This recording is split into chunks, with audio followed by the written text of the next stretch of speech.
Hello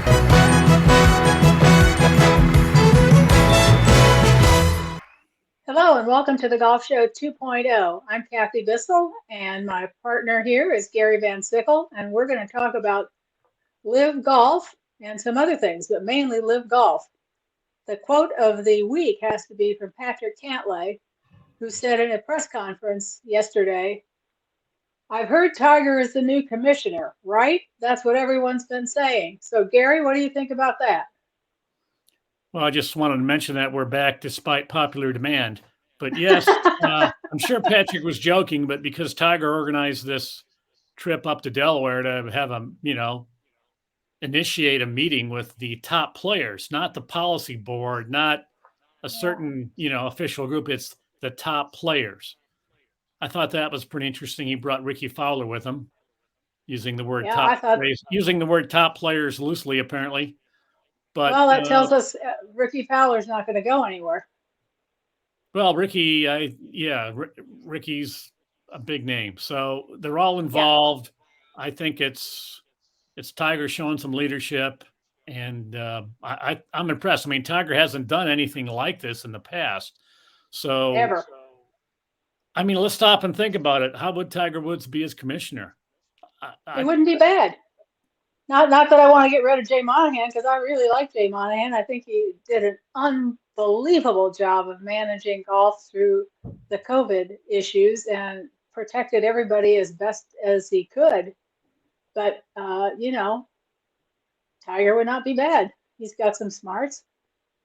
I don't think Tiger's ever even been on the policy board or been interested in any of that. And I say realistically, that would probably preclude him from being the actual commissioner. He could be more like the front man figurehead commissioner who's out there glad handing and doing all the stuff and being a part of it.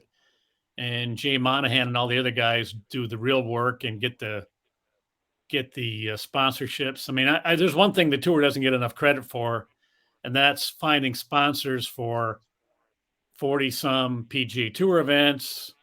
Plus, seniors have 28 or 30. The Corn Ferry, Latin America, PGA Tour Canada. Yes, they are phenomenal at getting sponsorships. I don't think any of us give them enough. Marketing geniuses. They are unbelievable at showing value for sponsorship money, and that's a rare talent to be able to do that. And they do it every year, every time the contract renewals are up, and they count the impressions of a sponsor's name on TV and make sure everybody knows what the value really is. The only thing they missed was sending checks to golf writers. So if they get that covered, good. But Tiger for commissioner, that's a cool idea. I think we should keep that alive, even if it's a lot of hot air. I like it. Tiger for commissioner. Well, he could certainly be special assistant to the commissioner with no problem. Just give him that title and let him go. Yeah, he had the great comments on Live Golf talking about why would you want to just be paid straight up and not have to go out and earn it, dig it out of the dirt. I mean, he really sounded like Ben Hogan Jr. there. I love that about him. And he's not a fan of Live. Where are we with Live Golf right now? And what do you think? What's the landscape look like right now, Kathy? Well, it's hard to tell until after the Tour Championship. There are players that are reportedly going to jump after that happens, but some of them are talking about the President's Cup, which is another 3.5 weeks or so down the road past the Tour Championship. So we may not know what's going to happen for this year until the end of September or the first part of October. Well, the two names that are out there are Cameron Smith, who it seems like he's definitely gone because he's gone out of his way to not deny it, and Hideki Matsuyama, who's been injured off and on, but he's a global star. He's going to get so much money. I don't know how anybody could turn it down. And then Cameron Young, who's made some comments kind of saying that he's kind of reconsidering not going. So he may have watched the blowback that Cameron Smith is getting and starts thinking, maybe I don't need that. But I don't think there's any question those two guys are gone. And what does that do?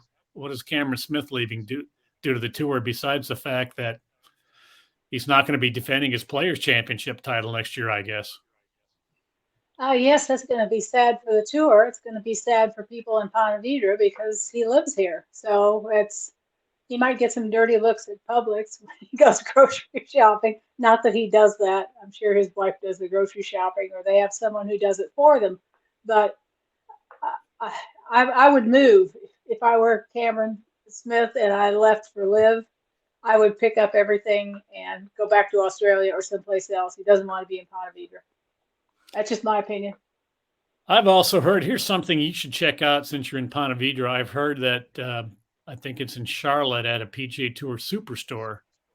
They're taking down all of the advertising signs that involve any players who are in Live, no matter, regardless of whether they're tailor-made or whatever Titleist company. They are taking them down. I wonder if things are disappearing in Ponte Vedra along Ponte Vedra Boulevard. I wonder if they're taking down some of the paintings in the clubhouse reflecting of former past champions who are now Live. I wonder if that's going on. They're being erased from history, just like they were taken off the career money list.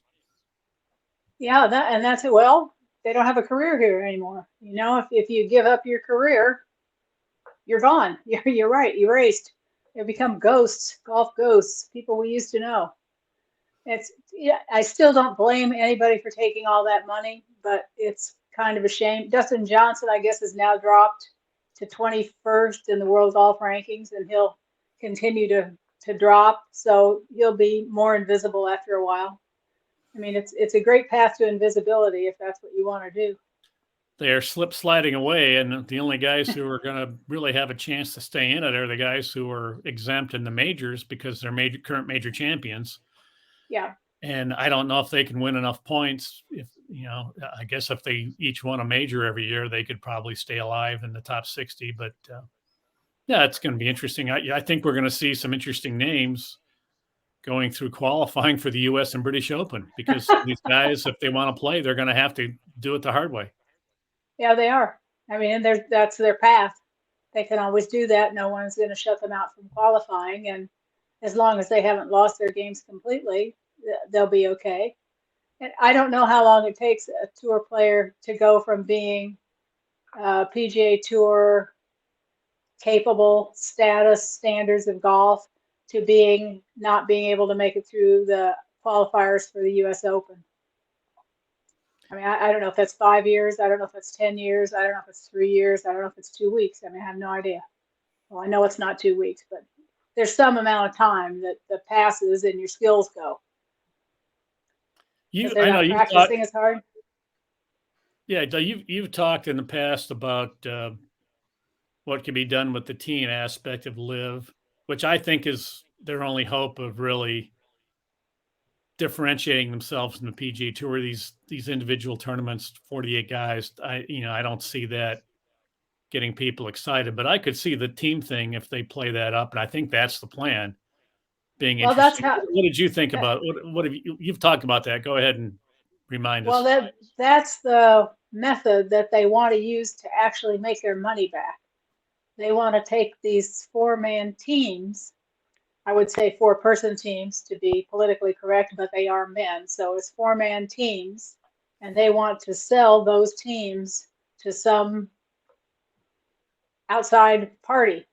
And so they would be 12 of them. So if they take their $1 billion or $3 billion or whatever it is they've invested and divide it by 12 and sell a certain percentage of that to a new owner, and then you've got your money back. But I don't know that the teams have that kind of value yet. You know, the team, it has to be worth something first. And so far, I don't think anybody's excited enough about it to put that kind of money down. But you only need 12 people, and there are a lot of people who are absolutely golf crazy. Now, the smart thing would be for the Saudis to keep a percentage of ownership, and for the people that they have promised, the Phil Mickelsons of the world, for Phil to keep a percentage ownership of his team, but then sell like X percentage to whoever's going to become the quote unquote team owner. And I think that's the way they could possibly make their money back. But I just don't see it catching on in the United States. Maybe it will catch on internationally. I don't think it's going to catch on until they drop the individual portion of the tournament. If they showed up and played and it's nothing but teams, it's a team event. That's all it is. You're right. Absolutely right. I think then all of a sudden it's a different game, and now it is different from the PGA Tour, and it might build some fans. They need to fix the names. I mean, what marketing people thought of these team names, but let's not even get into that. I could see this being run more like a soccer league or a professional baseball, where you have a team, you have ownership, you have management. Maybe you make trades. Maybe you have a draft. Maybe each team can draft a guy and try to get him. I mean, I don't. It just makes it seem that's more what American sports fans are used to, and probably more what European fans are used to with the soccer teams, players jumping around. Okay. And then you can sell sponsorship to whomever. I mean, I don't know what the status is of the player deals with their equipment makers, but you maybe Adidas or someone sponsors an entire team, and TaylorMade does a different team, and there's a lot of ways that could work. But I think if they just play team and not the individual, I think everybody's attitude about it might suddenly change in a hurry. We'll see. Well, here's the thing. Have you ever tried to know anybody who's tried to talk a tour player into changing all of his equipment because he's on a team? Yeah, that's not going to happen. That's not going to happen. Really, really short conversation, and it starts with no. Well, it starts with no, except when they say, and here's how much you'll get. And then like, well, I'll try it out. Let's see. Let's move on to the lawsuit of the week. Oh, yeah. A regular feature here. This is the first time we brought it up. The lawsuit of the week now is not Live. Patrick Reed is suing Golf Channel and Brandel Chambly for everything they're worth because they've negatively impacted his career, called him a cheater. They've made derogatory comments about Live and the Saudis. And he thinks because of that, they owe him $750 million or something like that. Is he? You're a legal expert. What do you think? I'm not a legal expert, but I used to be married to one. I don't think that counts. I don't think there's any bar association that will give me credentials for that. Maybe some aspirin or something, but not credentials. I think he's got to figure out who he's suing. If is it, and who is suing? Is it Liv suing Golf Channel, or is Patrick Reed suing Golf Channel? And is he mad because Brandel Chambly has said a couple of unfortunate things about him on the air, or is he mad because Brandel Chambly has been blasting Liv on the air? Because that's two different problems. If he's mad at Brandel because of what Brandel has said, then that's between him and Brandel. And I don't think Brandel is likely to say anything that he doesn't have facts, to back it up. Well, he keeps calling the Saudis a murderous regime. Well, they are. In March, they killed 81 political enemies, just because they executed them. I mean, what can you say? So he's not wrong. They operate like that in other countries. That's why the United States of America is the best place to live. We don't do that to people. We may do other silly things, but we don't go around killing 80 people we didn't like. I mean, I don't even get me started on that because it won't last very long. I'll get up and walk out of the room or something. But I think, when you're talking about that as being a reason to call them murderous, I think they just proved the point by killing 80 people.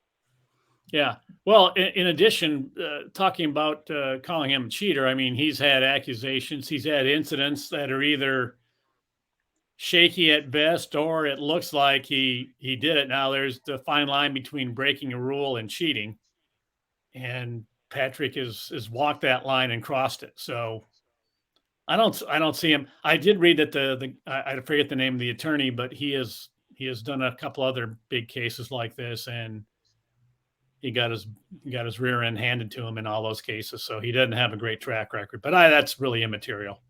Well, the issue with that is, does Patrick Reed have enough money to throw at lawyers to make a point here? Because when other people have said that he has cheated in golf, and I don't know personally if he has or if he hasn't, but didn't he get moved from one college team to another for that? That's what I have read. I don't know that that's fact again, but that's what I had heard. And if the facts dispute his lawsuit and somebody is talking about the facts that they know or they have evidence of, then he's going to end up paying a lot of lawyers and a lot of court costs, just like those 3 guys who tried to get a temporary restraining order to play on the PGA Tour last week. Yeah. I mean, you've got to pay the court costs for that. It's not, you can sue them for $1 gazillion, but if you don't win, you got a lot of money you got to pay out still. Well, it's too bad this lawsuit isn't on FanDuel, so I could bet on it, because I'm betting against Patrick and his lawyer, whatever the odds are. We're running short on time here. Let's go to, what's that thing called? We do that segment, Senior Moment. Oh. Can you give us an update on the Power Performance Rankings, which is your exclusive rankings of the senior golf. So who's number one, and did he expand his lead? Is there a change at the top? What's up?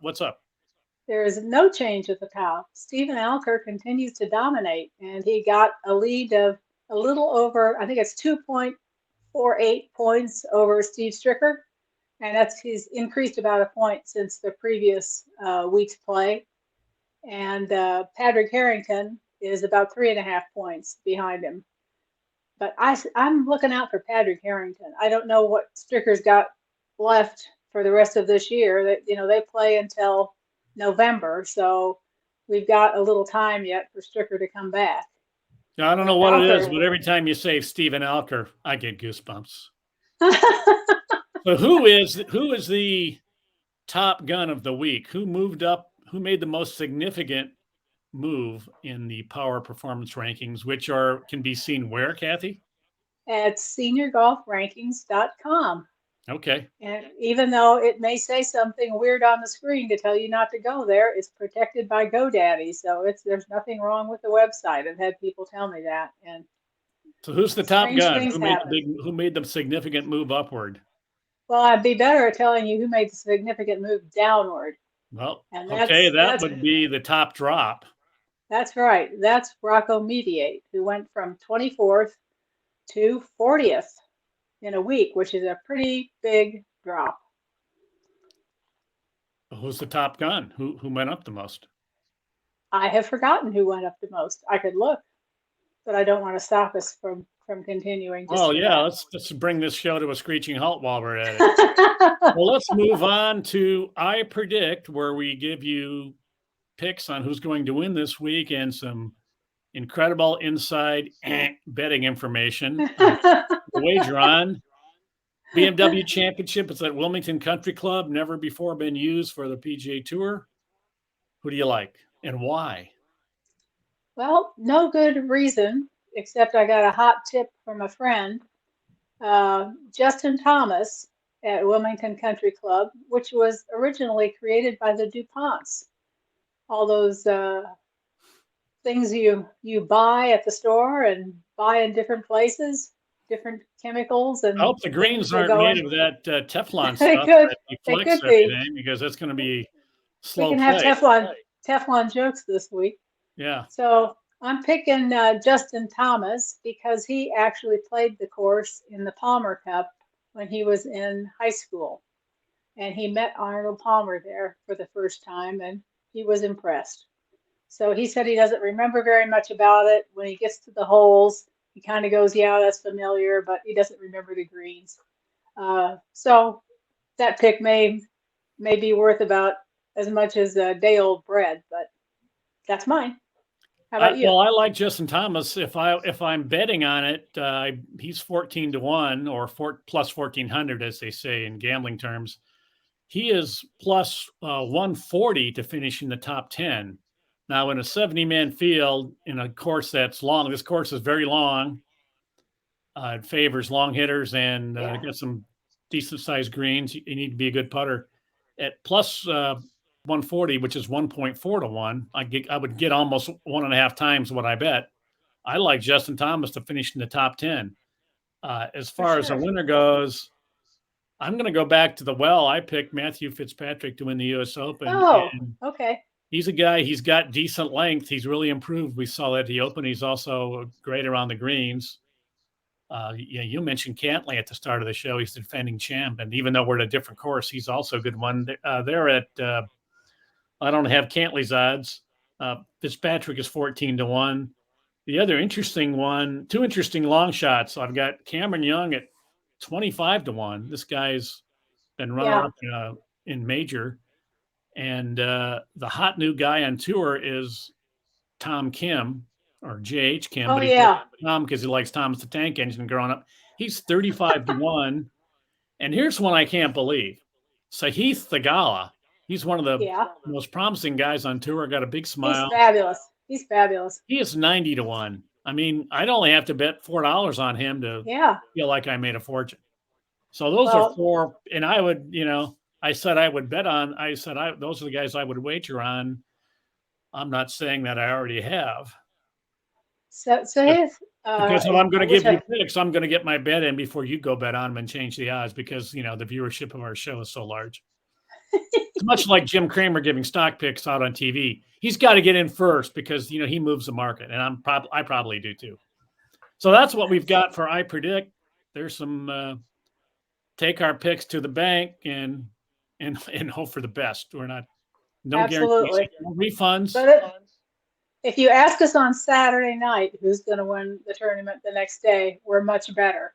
Betting on the golfers. Yeah, if you're going to bet on if you're betting on pro golf, what I've learned is you're better off waiting till Friday or Saturday. And even though the odds are much worse, at least you have an idea who's somebody in contention. So,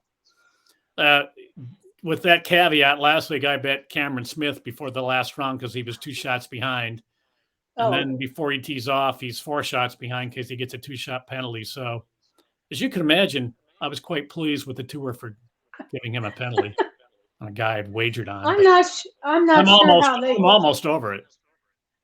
No, you're not. I'm not sure how they could rule on him after the round was over. I thought the USGA changed that rule, so I was surprised. They changed the rule so you're not disqualified for having a wrong score. Okay. They just correct your score. Like if the Lexi Thompson incident happened now. Yeah. I think she would have gotten just 2 shots, perhaps. So they can still penalize you. They still. But you're not out of the tournament. No, they just want to. The idea is to have justice be served. If you had a penalty, then you get the penalty. You don't get disqualified for making a mistake or not being found out. And it only happened because the tour official happened to be watching the rebroadcast on the Golf Channel, and it's on the 4th hole, and he happened to see that, and he's like. As Doug Ferguson of AP wrote, imagine if he'd been watching the $100,000 pyramid instead. None of this would have happened. That's right. And maybe Cameron Smith wouldn't have been in a bad mood and he had a better final round. And, I might have cashed my unnamed number dollar bet on him. But I'm not. Unnamed number? $3. I think that's enough betting for one day. I do too. Come back and see us again. Make sure to click on like. And subscribe. Nothing will happen except that if we get enough viewers, maybe we'll make 11 cents so we can do a few more of these. Thanks for watching. Do it again.